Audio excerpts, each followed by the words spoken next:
So when you play hockey and you're a goalkeeper at high school, you're used to having hockey balls hitting you at 180 k's an hour, and you leave school and you're a bit too injured to get on the hockey field. What do you do for adrenaline?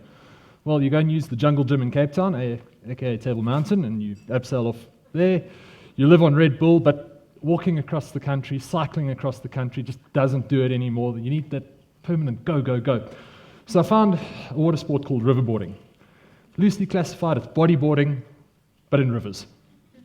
You're lying on this board that helps keep you afloat so you don't sink, but unlike hiking, you don't have to worry about Eskimo roll and buoy roll and tummy roll and all that kind of stuff. If you do happen to lose it, we run the same rivers and the same rapids as the kayakers, but if we lose it, we lose our board and we go and fetch it later on. We don't have a boat filled with water and a tub going down. There's no paddle that goes off in the other direction. And the beauty is, the learning curve is a lot faster than kayaking. As I said, there's no rolls and tucks and hucks and all the rest.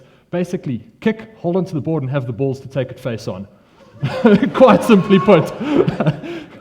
If you're scared of drowning, don't try riverboarding.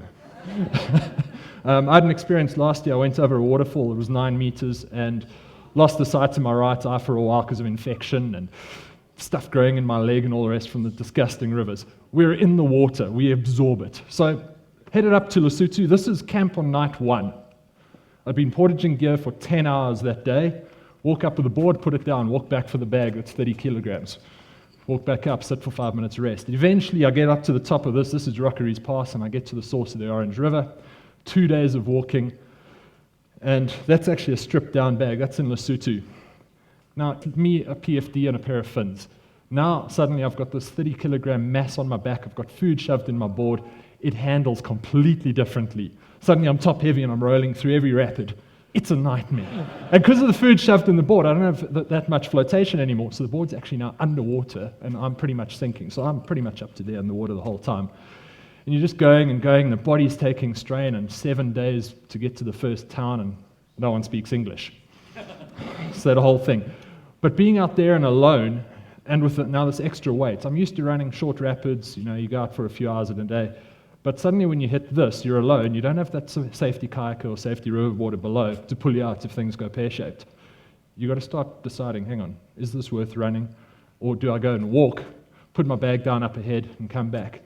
And that's where villages and the human interaction came into it, is I could actually detach myself from the river and the stresses and the strains of what's going on in the water, and I could actually look and go, hang on, this is it. I started settling, I started getting in touch with communities along the way, and what I realized is many of them said, oh, there's a road that takes you to town.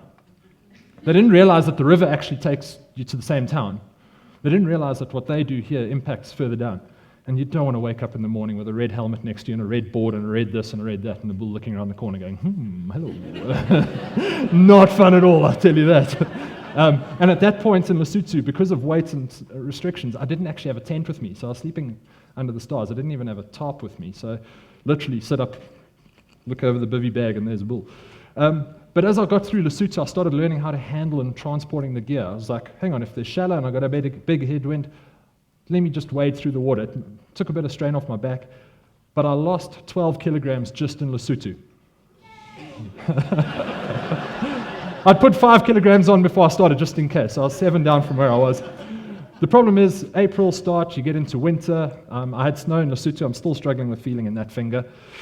And you wake up in the morning, and what is supposed to protect you from the cold water, well, is frozen. So you get in stark naked into the river, fortunately no villages around, and you start thawing your wetsuit. This was actually a pretty fun rapid the other day. It got so fun I went back and did it again, and then went back and did it again, and went back and did it again. No more flat water and bag on my back. I just said, drop the bag and let's do it. But you start realizing when you get to rapids like that how alone you are. If you want to film yourself from an angle like this, you've got to walk for 20 minutes up the path, sit it through the thorn bush, set the camera, riverboard for half an hour, then go back and fetch it.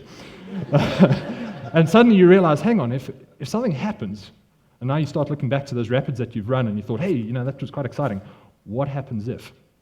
And got to Van der Kloof Dam, I'd phoned Lisa, I was like, my 1,000-kilometer mark, this is fantastic. And I'd already started planning my project for next year. Already got funding lined up, proposals and presentations. Hey! Got my tablets out, and I'm doing presentations in the tent at night, and unfortunately, the 4 towns pumping raw sewage into the river, leaving a slime on everything, and I slipped, and I fell. Next rapid, I fell again. The next shallow rock, I fell. Getting out of the river that night, I fell. Next morning, I fell again. Unfortunately, the rock hit me there between my ribs and my spine. I split 2 ribs lengthways up, cracked 2 vertebrae, and I had a spasm that the doctor said was the worst he'd ever seen in his 30 years of practice. The MRI wasn't pretty, and the worst was my physio said, "So, Ray, when did you break your neck?" I was like, "But the injury's down here." And they said, "Well, there's a lot of trouble up there." 9 weeks in Cape Town, got back on the river, mental state shot. I'd lost my momentum, I'd lost physical state. Was I ready to go back? A lot of weirs coming up, a lot of narrow channels, portaging, getting over 10-meter high weirs in places with a bag. So I've got to lower everything down. But I changed my approach. Instead of having a bag on my back, I went with a ventertjie. Trailer behind me. Deployed a second board, and there you can see it in the background. This is actually at the confluence of the Vaal and the Orange, which you can smell about 5 kilometers up the Orange, so you know you're approaching it. But this provides its own challenges. Suddenly you're in a rapid, you're going left around a rock, and the ventertjie goes right. And you meet ventertjie head on just below the rock. But you get into the rhythm, you learn with it as you go.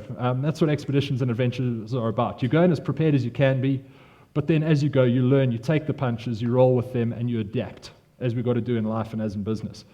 So getting up in the morning, instead of having farmers and villagers take me in and all the rest, I'm now quite content with going 3-4 weeks without even seeing a person along the bank of the river, which is quite cool. Suns are setting on the Northern Cape. So yeah, I've got about 700 k's to go, and I've got the most technical section of the river coming up over the next few weeks. So hopefully the Myprodol and Red Bull kicks in and gets me through. Yeah, that's actually what I live on. Cataflam's boring. So that's me. And yes, I'm walking around a Krabies, don't worry. Thank you very much.